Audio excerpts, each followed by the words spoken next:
नमस्कार दोस्तों। आज हमारा विषय है सर्वव्यापी, पूर्ण समर्थ, पूर्ण सहज परमात्मा को ही पूर्ण कल्याणकारी क्यों कहा गया है। और दूसरा विषय है हमारा पूर्ण ब्रह्म कौन है। जो पहला विषय है बहुत ही सुंदर विषय है। पूर्ण कल्याणकारी केवल सर्वव्यापी समर्थ परमात्मा ही है। और ऐसा क्यों? क्योंकि सर्वव्यापी समर्थ परमात्मा से कभी अकल्याण हो ही नहीं सकता, क्योंकि वह परमकर्ता भाव में है। और परमकर्ता भाव एक ऐसा शाश्वत भाव है जिससे केवल और केवल शाश्वतता से कल्याण ही हो सकता है। जो भी उसके सम्मुख जिस भी विधि आए, चाहे उसकी प्रशंसा करता हुआ आए, चाहे उसकी बुराई करता हुआ आए, वह कल्याण को ही प्राप्त होगा। लेकिन उसकी प्रशंसा और बुराई, सर्वव्यापी परमात्मा की प्रशंसा और बुराई उसको जानने के बाद ही हो सकती है। तो जो उसको जान जाता है वह कभी बुराई तो कर ही नहीं सकता। इसलिए सदैव जो जानने वाला है वह उसकी महिमा ही करता है। कल्याणकारी परमात्मा इसको इसलिए कहा गया है कि जितने भी जगत में इष्ट हैं, शक्तियां हैं, काल है, अकाल है, शैतान है, भगवान है, जिन जिनको भी लोगों ने बनाया है, जो बने हुए हैं, वह सब दो धारा में काम करते हैं। आपका फायदा भी हो सकता है उनसे और आपका नुकसान भी हो सकता है उनसे। अगर आप उनके नियमों के मुताबिक नहीं चलते तो आपका नुकसान होगा, और अगर आप उनके नियमों के मुताबिक चलते हो तो आपका फायदा होगा। लेकिन जीव स्वभाववश दोनों ही धारा में चलता है। जैसे उनकी शक्तियां दोनों ही धारा में काम करती है, वह आपका नुकसान भी कर सकती है और वह आपका फायदा भी कर सकती है। उसी प्रकार जीव भी दो धारा में ही चलता है। वह किसी भी इष्ट को, किसी भी गुरु को, किसी भी भगवान को जब मानते हुए चलता है तो जो उसके नियम और जो उनकी पद्धति है, उन पद्धति से वह कभी चूक जाता है, कभी उस पद्धति पर सटीक चल पड़ता है। तो चूकना भी होता है उससे और सटीक चलना भी होता है। तो दोनों अवस्था में उसको कभी लाभ मिलता है और कभी नुकसान मिलता है। और कभी कभार तो इतना बड़ा नुकसान मिल जाता है कि उससे झेले नहीं झेला जाता, और उसको पता नहीं कि वह नुकसान उसकी गलती की वजह से ही हुआ है। वह उस मार्ग पर पूर्ण रूपेण नहीं चल पाया। जब वह उस मार्ग पर पूर्ण रूपेण नहीं चल पाया तो उसने बहुत महंगा सौदा किया। इसीलिए हमें हमेशा सदैव कल्याणकारी परमात्मा से ही जुड़ना चाहिए। यही सर्वव्यापी परमात्मा ही पूर्ण रूप से कल्याणकारी है। आपको सारे सुख तो देता ही है शाश्वत रूप से। वह परमकर्ता है। जैसे ही आप सम्मुख होते हो तो अपने आप प्रकृति की व्यवस्थाएं आपको सुख देना शुरू करती हैं। तो सुख तो देता ही है, आपको तृप्त भी करता है और अंत में मोक्ष भी देता है। तो इससे बड़ा कल्याण क्या हो सकता है?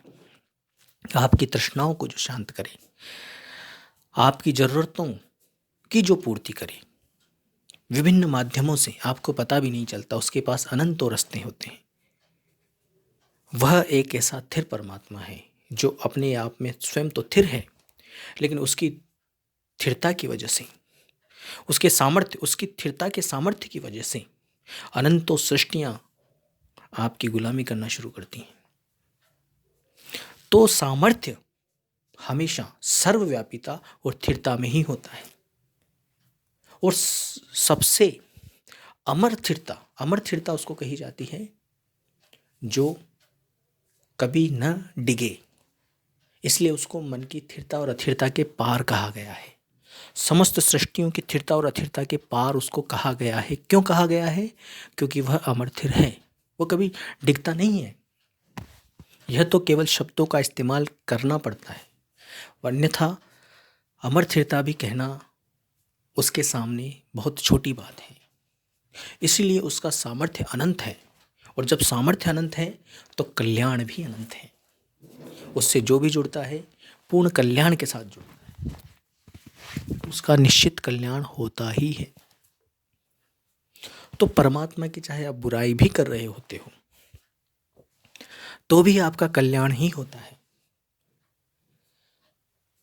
या उसके मार्ग पे चलने वाले व्यक्ति की भी आप बुराई कर रहे हो तो भी आपका कल्याण उसमें निहित होता है। ये है सत्य, अनंत, अमर करुणा। इससे बड़ी करुणा हो ही नहीं सकती। बाकी सारी करुणाएं संसार की, मन की, अनंत सृष्टियों की, अनंत भगवानों की, अनंत देवी देवताओं की सारी करुणाएं स्वार्थ प्रद है। निस्वार्थ करुणा केवल सर्वव्यापी परमात्मा की है।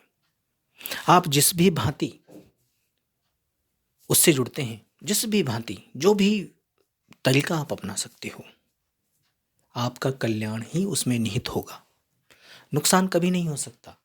लेकिन मैंने पहले ही कहा आपको कि उसकी बुराई करने के लिए भी उसको जानना पड़ेगा। अरे जिसको आप जानते ही नहीं उसकी बुराई कर ही नहीं पाओगे।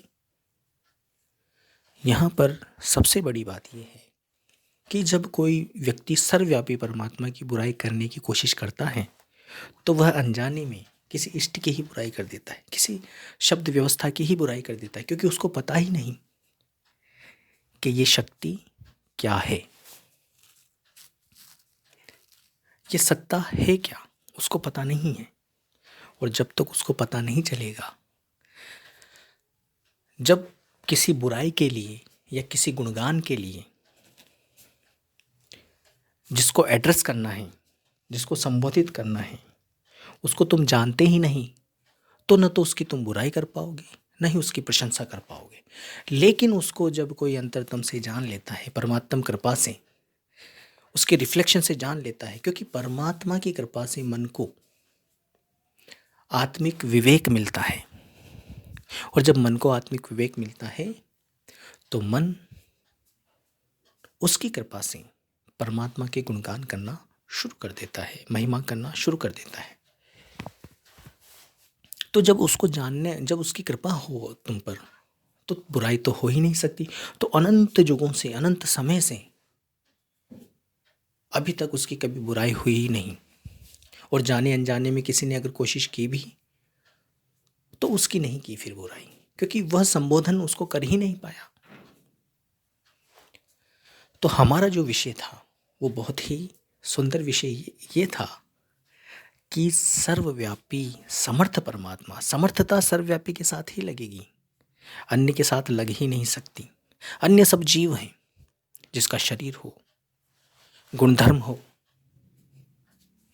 कहीं किसी व्यवस्था में रहता हो, जो किसी का आधार न हो, वह कैसे समर्थ हो सकता है? जो किसी के आधार पर टिका हो वह समर्थ कैसे हो सकता है? और जिसने सबको आधार दिया है,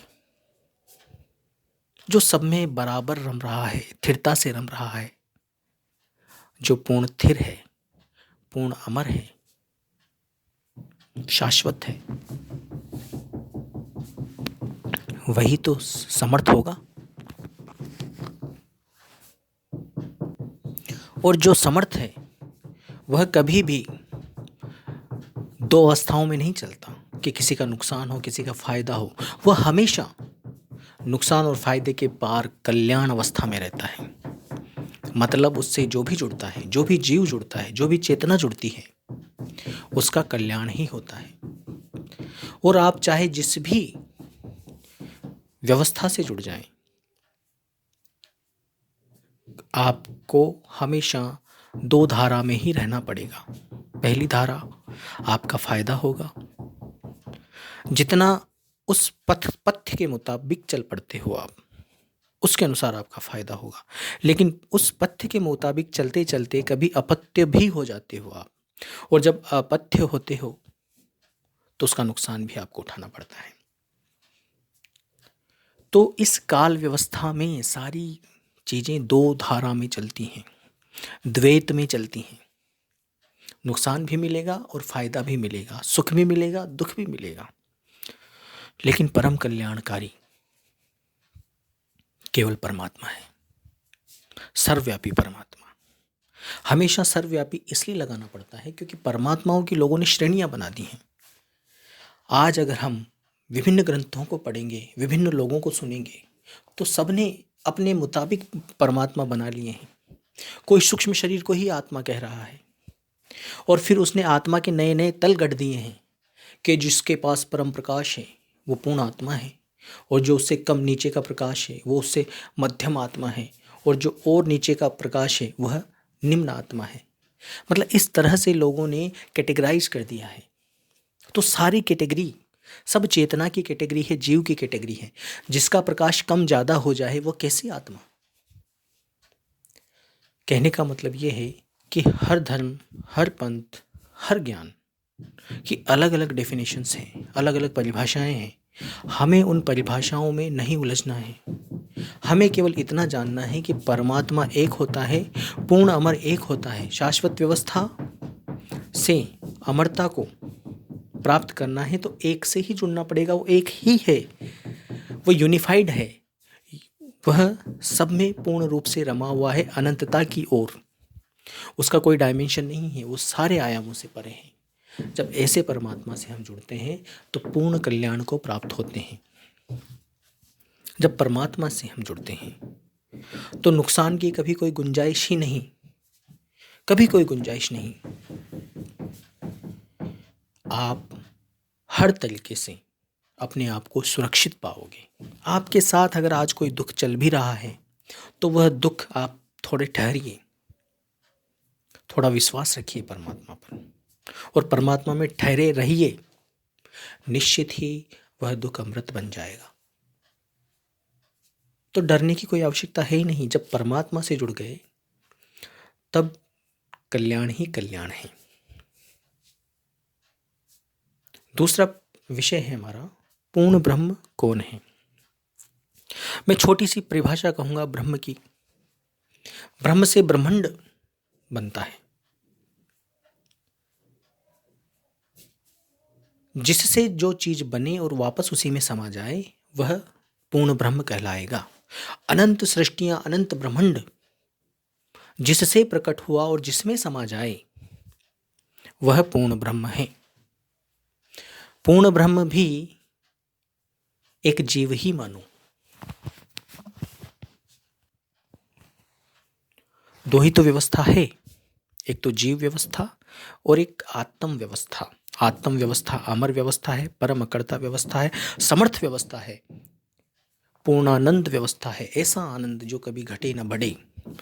जीवत्व वाले आनंद की बात नहीं कर रहा हूं।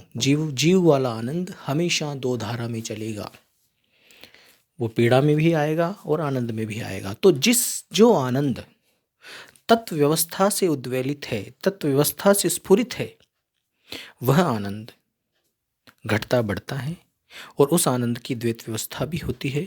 वह आनंद पीड़ा को भी प्राप्त होगा। ऐसे ही सुख है, जो तत्व व्यवस्था से सुख जो उत्पन्न होता है वह सुख भी दुख में परिवर्तित होता है, क्षण होता है वो। तो परमात्मिक सुख, परमात्मिक आनंद सदैव एक रस है। तो जो पूर्ण ब्रह्म होता है, ब्रह्म का मतलब होता है जिससे कोई व्यवस्था निकले और वापस उसी में समा जाए। अब चूंकि पूर्ण ब्रह्म की बात हो रही है कि पूर्ण ब्रह्म कौन। पूर्ण ब्रह्म परम शून्य को हम कह सकते हैं। अनंत सृष्टियां साइलेंस या परम शून्य से प्रकट होती हैं। सारे जितने भी धुनें हैं, जब परम शून्य से पहली जो धुन प्रकट होती है, सूक्ष्मतम धुन, साइलेंस से जो पहली धुन प्रकट होती है, सूक्ष्मतम धुन, उससे पहले सूक्ष्म मंडल बनता है, परम सूक्ष्म मंडल बनता है। फिर उस परम सूक्ष्म मंडल से उसको परम सूक्ष्म आकाश भी कहा जा सकता है। कुछ लोग आकाश को, जब वो परम सूक्ष्म आकाश हो जाता है तब उसको भी ब्रह्म कहना शुरू करते हैं। वह निराकार ब्रह्म होता है। लेकिन चूंकि हम पूर्ण ब्रह्म बता चुके हैं, पूर्ण ब्रह्म परम शून्य है, तो उसके नीचे वाला जो ब्रह्म बनेगा वह परम चैतन्य ब्रह्म होगा। जो आकाश बनेगा वह आकाश भी हर जगह व्याप्त है। जो परम सूक्ष्म, जो परम चैतन्य आकाश है वो हर जगह व्याप्त है, हमारे इस लोक में भी व्याप्त है। क्योंकि ऊपर से नीचे व्यवस्था नहीं आती। व्यवस्था ऐसा नहीं है कि पहले आकाश में ऊंचे लोक, सूक्ष्म लोक हैं और नीचे नीचे स्थूल व्यवस्थाएं, ऐसे नहीं होता। व्यवस्थाएं ऐसे बनती है, पहले सूक्ष्म व्यवस्था बनेगी, फिर उससे थोड़ी स्थूल, फिर उससे थोड़ी स्थूल। इसका मतलब ये हुआ कि हर जगह, जैसे इस पृथ्वी लोक पर भी सारे सूक्ष्मतम लोक से लेकर स्थूलतम लोक हैं। चाहे आप सतलोक चले जाओ, वहां भी सूक्ष्मतम लोक से स्थूलतम लोक है, मतलब सतलोक भी यही है। यही का मतलब हर जगह सतलोक मिलेगा आपको, क्योंकि सूक्ष्मतम व्यवस्था वहां भी है। और हर जगह ब्रह्मलोक मिलेगा, और हर जगह ही आपको मृत्यलोक मिलेगा। मृत्यलोक का मतलब जब वस्तुएं अपने स्थूल व्यवस्था में आ जाती हैं, जब बहुत गहरे स्थूल अवस्था में आ जाती है, तो वहाँ परिवर्तन बहुत ज़्यादा होता है। जो जहाँ परिवर्तन ज़्यादा होता है वह मृत्यलोक माना जाता है। ऐसा नहीं है कि सूक्ष्म लोकों को मृत्यलोक नहीं कहा जा सकता, मृत्यलोक वो भी हैं, लेकिन उनके मरने की फ्रीक्वेंसी बहुत कम है। इस तरह से जो परम शून्य से अनंत सृष्टियां बनती हैं, तो परम शून्य में ही फिर अंत में जाकर समा जाती हैं। तो जिससे बने और जिसमें समा जाए वह होता है ब्रह्म। वह, और जब पूर्ण ब्रह्म की बात आएगी तो समस्त समग्र सृष्टियां, समग्र जितने भी ब्रह्मांड हैं, सारे ब्रह्मांड जिससे निकलते हों और जिसमें वापस जाकर समा जाते हों, वही तो पूर्ण ब्रह्म होगा। फिर ब्रह्मों की एक कतार शुरू हो जाती है, ब्रह्मों की एक श्रृंखला शुरू हो जाती है। फिर उसके बाद परम चैतन्य ब्रह्म, फिर उसके बाद महाचैतन्य ब्रह्म, उसके बाद फिर चैतन्य ब्रह्म, फिर स्थूल ब्रह्म। तो ब्रह्म की श्रृंखला भी अनंत है। लेकिन पूर्ण ब्रह्म की जब बात आएगी तो लोग कहते हैं कि जी सतलोक का जो स्वामी है वो पूर्ण ब्रह्म है। नहीं, सतलोक का स्वामी पूर्ण ब्रह्म नहीं है। सतलोक का स्वामी तो केवल ब्रह्म है। कुछ जब चेतना नीचे गिरती आई तो जो चेतनाओं के मंडल बने, तो उसमें कोई स्टेज का एक ब्रह्म है सतलोक का स्वामी। तो इस तरह से आप कभी भी इस गलतफहमी में मत रहना कि पूर्ण ब्रह्म कोई विशेष जगह से आता है, यहाँ धरती पर आता है। पूर्ण ब्रह्म भी कभी भी इस संसार में अवतार नहीं लेता, क्योंकि वो सर्व, जहाँ तत्व नहीं है वहाँ वो व्याप्त है ही। तो हर जगह मिलेगा वो, जहाँ तत्व नहीं है वहाँ मिलेगा ही मिलेगा, परम शून्य मिलेगा ही मिलेगा। खंडित रूप से व्याप्त है परम शून्य, वो भी व्यापक है। सारे ब्रह्म व्यापक होते हैं लेकिन सर्वव्यापक नहीं होते।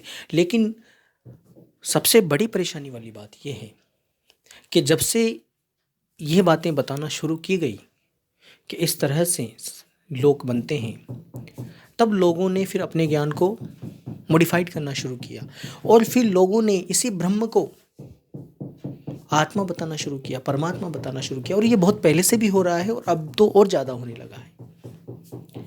लोगों ने ब्रह्म को ही आत्मा परमात्मा बताना शुरू किया। लोग कहते हैं कि जिससे तुम जन्मे ही नहीं,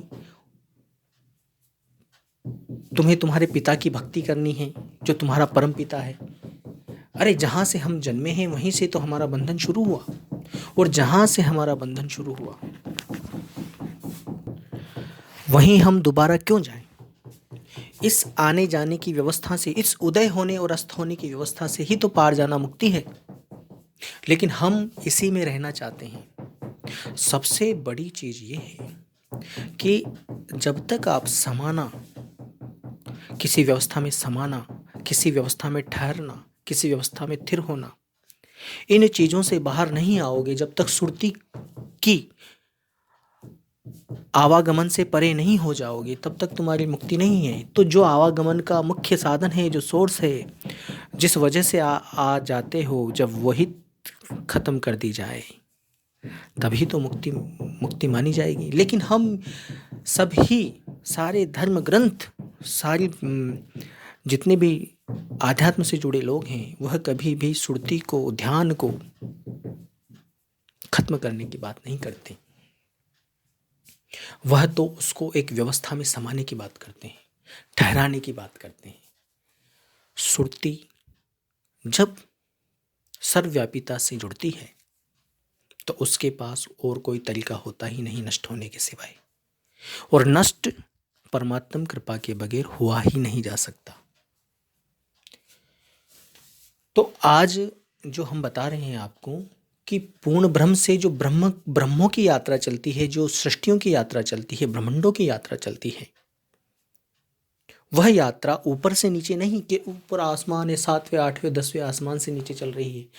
यात्रा असल में सूक्ष्मता से स्थूलता की ओर चलती है, और सूक्ष्मता तो जहां हम रह रहे हैं उस लोक में भी है। इस लोक में भी आप जितना सूक्ष्म हो सकते हो उतना हो सकते हो। इसी लोक में भूत प्रेतों का भी लोक है। जो कारण शरीर में भूत प्रेत रहते हैं उनका भी लोक यही है। महाकारण शरीर में जो यक्ष और अन्य तरह के जो जीव रहते हैं उनका भी लोक यही है। देवी देवताओं का लोक महाकारण शरीर में, जो केवल्य शरीर है उन जीवों का लोक भी यही है। अब केवल्य शरीर क्या है? वो सूक्ष्म, हमसे बहुत सूक्ष्म शरीर है। अब फिर जो नूरी शरीर की लोग बातें करते हैं वो भी यही है। 16 शंख कोश पर हमरा तकिया, एक संत ने कहा है कि 16 शंख कोश पर सतलोक रहता है। तो 16 शंख कोश इस धरती से ऊपर नहीं होता। 16 शंख कोश का मतलब ये हो गया 16 शंख गुना सूक्ष्म है वो नूरी शरीर। इस स्थूल शरीर से 16 शंख सूक्ष्म है। तो हम सूक्ष्मता की ओर चले जा रहे हैं, फिर स्थूलता की ओर आ जाएंगे। यही तो चीज़ हमको समझनी है, यही चीज़ का सार हमें निकालना है।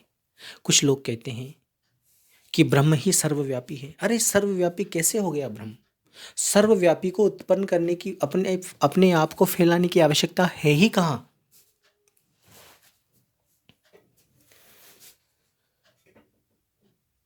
अगर तत्व न हो तो शून्य भी न हो,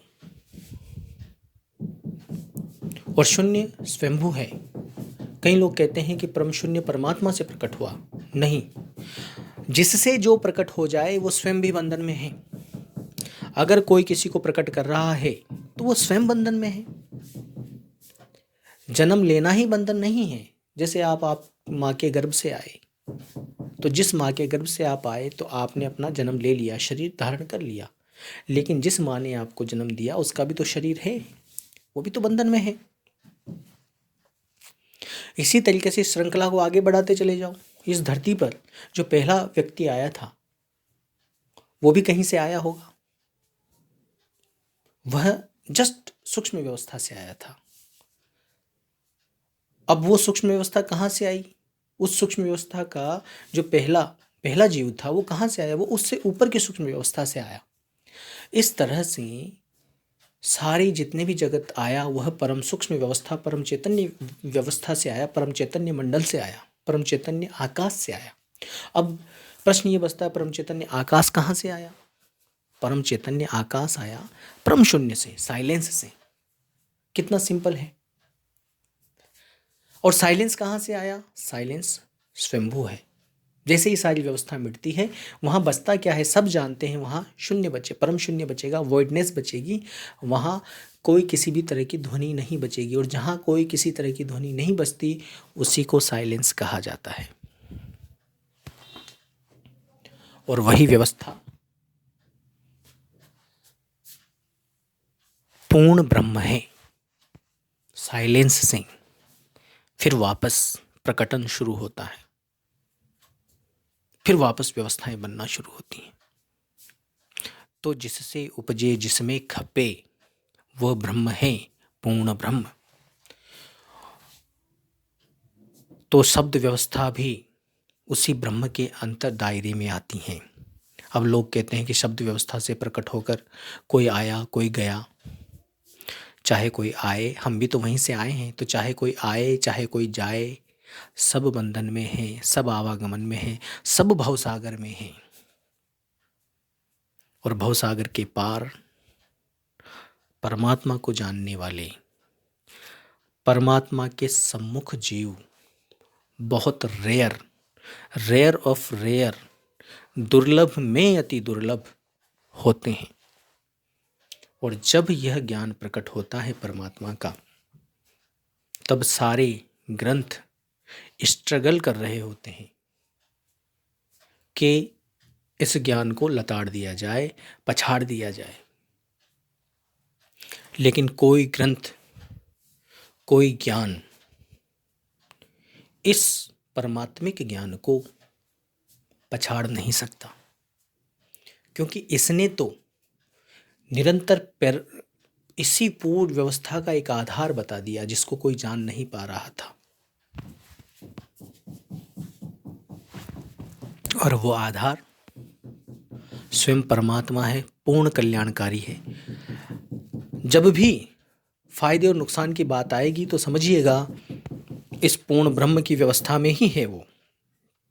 क्योंकि जो भी भगवान होता है, जो भी ब्रह्म होता है, पूर्ण ब्रह्म के बाद जो परम चैतन्य ब्रह्म होता है, जो निराकार व्यवस्था का ब्रह्म हो चाहे साकार व्यवस्था का ब्रह्म हो, जो भी ब्रह्म होता है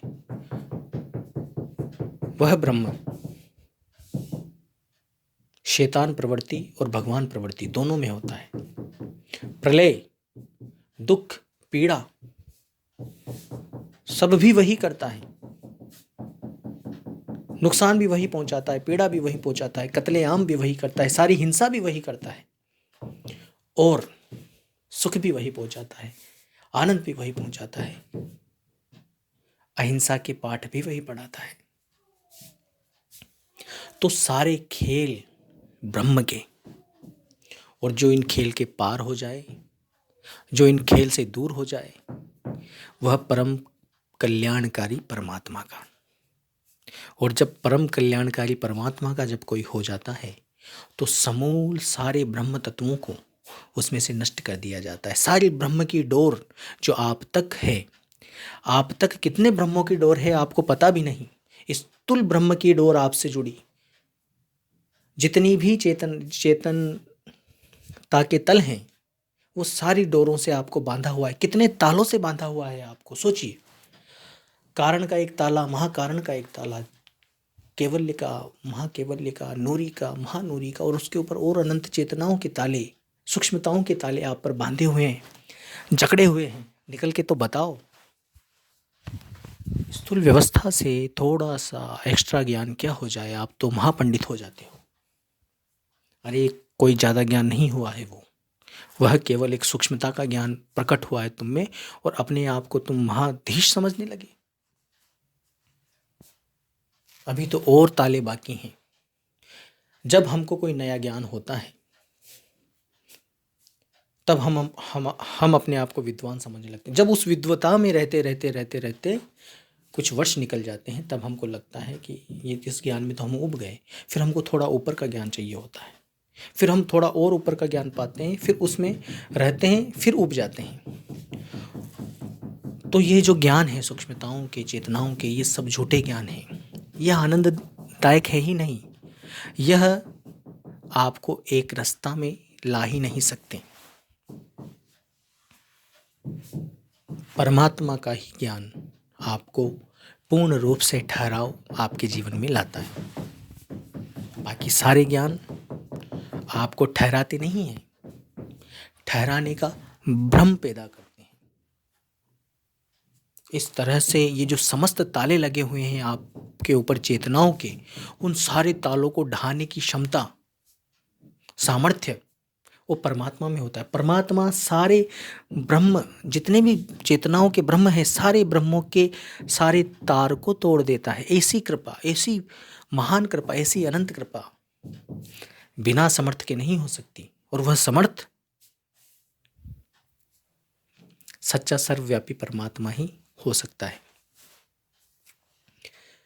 हद, बेहद या उससे महाबेहद, यह ज्ञान सब झूठे ज्ञान है। जिस ज्ञान तक आपकी हद है वो हद का ज्ञान है, और जिस ज्ञान पर आपकी हद नहीं वो बेहद का ज्ञान है। बेहद का ज्ञान, उस तक भी हद जब हो जाती है तो वो भी हद्दी ज्ञान हो जाता है। जैसे अभी आपको किसी सूक्ष्म चेतना का ज्ञान नहीं है तो वो आपके लिए बेहद का ज्ञान है। लेकिन जैसे ही उस चेतना का ज्ञान हो जाएगा, आपको उस चेतन व्यवस्था का ज्ञान हो जाएगा, तो वह आपके लिए हद का ज्ञान ही हो जाएगा। तो जब तक जिस ज्ञान को हम नहीं जानते, जिस व्यवस्था को हम नहीं जानते, जिस भगवान को हम नहीं जानते, वो हमारे लिए बेहद का भगवान है। लेकिन जैसे ही जान लेंगे वो हद का हो जाएगा। फिर बेहद के बाद महाबेहद है, महाबेहद के बाद परम बेहद, और परम बेहद कहाँ? परम शून्य। परम शून्य के बाद कोई बेहद नहीं है। हद बेहद, परम बेहद के पार जब सारी हदें बेहदें टूट जाए तब परमात्म ज्ञान होता है। और वह ज्ञान असल में ज्ञान है ही नहीं। परमात्मा का ज्ञान ज्ञान है ही नहीं। वो तो सारे ज्ञान आवरण के टूटने छूटने के बाद, सारे ब्रह्म बीजों के छूटने के बाद, आपके शरीर में जो ब्रह्म, अलग अलग ब्रह्मों ने जो ताले लगाए हुए हैं परम चेतना तक, उन सारे तालों के टूटने के बाद परमात्मा बसता है। तो ये हद बेहद, महाबेहद और परम बेहद के चक्कर में मत उलझिए आप, ये सब आपको फंसा देंगे। परम बेहद परम पूर्ण ब्रह्म होता है, और पूर्ण ब्रह्म के बाद परमात्मा है। तो पूर्ण ब्रह्म के चंगुल से निकलना ही मुक्ति है। लेकिन हम इसी चंगुल में फंसे पड़े हैं। सारे ज्ञान, जितने भी ज्ञान है संसार में, इस पृथ्वी का कोई भी ज्ञान उठाकर देखिए, सब पूर्ण ब्रह्म के दायरे में ही है। उसके पार कोई नहीं बताएगा आपको। ये मेरा दावा है। किसी भी ज्ञान को उठाकर देख लीजिए, किसी भी संत के, पंथ के, किसी भी ग्रंथ के, सबके सब ज्ञान आपको पूर्ण ब्रह्म के दायरे में ही मिलेंगे, उसके पार नहीं। उसके पार तो सच्चे परमात्मा का ही ज्ञान है। और सच्चे परमात्मा का ज्ञान जब मिलना शुरू हो आपको, तो उस ज्ञान के प्रति बिल्कुल पूर्ण प्रेम, पूर्ण श्रद्धा, पूर्ण विश्वास के साथ जुड़ जाइए। विश्वास के आगे एक शब्द हमेशा लगता है, वो है ब्लाइंड, अंधविश्वास, ब्लाइंड फेथ। ये ब्लाइंड फेथ हमेशा, देखो, जो चीज के बारे में तर्क वितर्क से आप समझ सकते हो, वो फिर विश्वास करने की जरूरत नहीं है, वो तो ज्ञान हो गया ना। जैसे कि कोई भी केमिकल रिएक्शन है या कोई भी घटना घट रही है, भौतिकी घटना घट रही है, तो उसके आप कारण जानते हो, और जिसके आप कारण जानते हो फिर विश्वास करने की जरूरत नहीं है उस पर, वो तो एक विज्ञान हो गया। और जब आप उस लेवल तक जा ही ना सको, क्योंकि मन के जो पार की अवस्था है, जो परमात्मा है, वहां जब तुम जा ही ना सको, तो वहां विश्वास ही बचता है, समर्पण ही बचता है। तो समर्पण कहाँ किया जाता है? समर्पण वहां किया जाता है, विश्वास वहां किया जाता है जहां आप जान नहीं पाते। और जहां जान नहीं पाते, फिर वहां विश्वास, अंधविश्वास, अंधविश्वास मतलब सुपरस्टिशन नहीं। सुपरस्टिशन तो वो होता है जिसमें वैज्ञानिक आधार को न लेकर जो समाज में घटनाएं घट रही हैं, उन घटनाओं की कुरीतियों पर जब आप विश्वास करते हो, तो वह अंधविश्वास कहलाता है। लेकिन जब परमात्मा पर पूर्ण समर्थ, सर्वव्यापी परमात्मा पर विश्वास की बात आती है, तो उस पर अंधविश्वास, उसकी समर्थता पर अंधविश्वास करना पड़ता है। अंधविश्वास मतलब ब्लाइंड फेथ, कि तू ही है, बस तेरा ही सामर्थ्य है। जब ऐसा समर्पण उसके प्रति होता है, तो वह समर्पण सचमुच में काम करता है। वह समर्पण आपके अज्ञात द्वार खोलता है, ऐसे द्वार खोलता है जो, जिन द्वारों को आप अनंत जन्मों से निहार रहे थे, वेटिंग में थे, ऐसे द्वार आपके लिए खुलते हैं। लेकिन वो द्वार तभी खुलते हैं जब आप पूर्ण भाव से, पूर्ण हृदय से, रोम रोम अणु परमाणुओं से परमात्मिक प्रेम और विश्वास से जुड़ते हो। और अगर नहीं जुड़ते, तब तक तो आप पूर्ण ब्रह्म के दायरे में ही रहोगे। और पूर्ण ब्रह्म के तो सारे दरवाजे तुमने देखे हुए हैं। कुछ दरवाजे ऐसे हैं जो तुमको अभी भूल पड़ी है कि वो दरवाज़ा नहीं देखा होगा, लेकिन जब उस दरवाजे को देख लेते हो, जब पता चलता है अरे ये तो देखा हुआ है। लेकिन एक दरवाज़ा है परमात्मा का, सच्चे परमात्मा का, समर्थ परमात्मा का, सर्वव्यापी परमात्मा का। वह दरवाज़ा किसी भी चेतना ने नहीं देखा है। क्यों नहीं देखा है? क्योंकि तुम वहाँ से आए ही नहीं हो। तुम सबके सब परम शून्य से प्रकट होकर परम शून्य में ही चले जाओगे, पूर्ण ब्रह्म के दायरे में थे और वहीं पर ही रह जाओगे।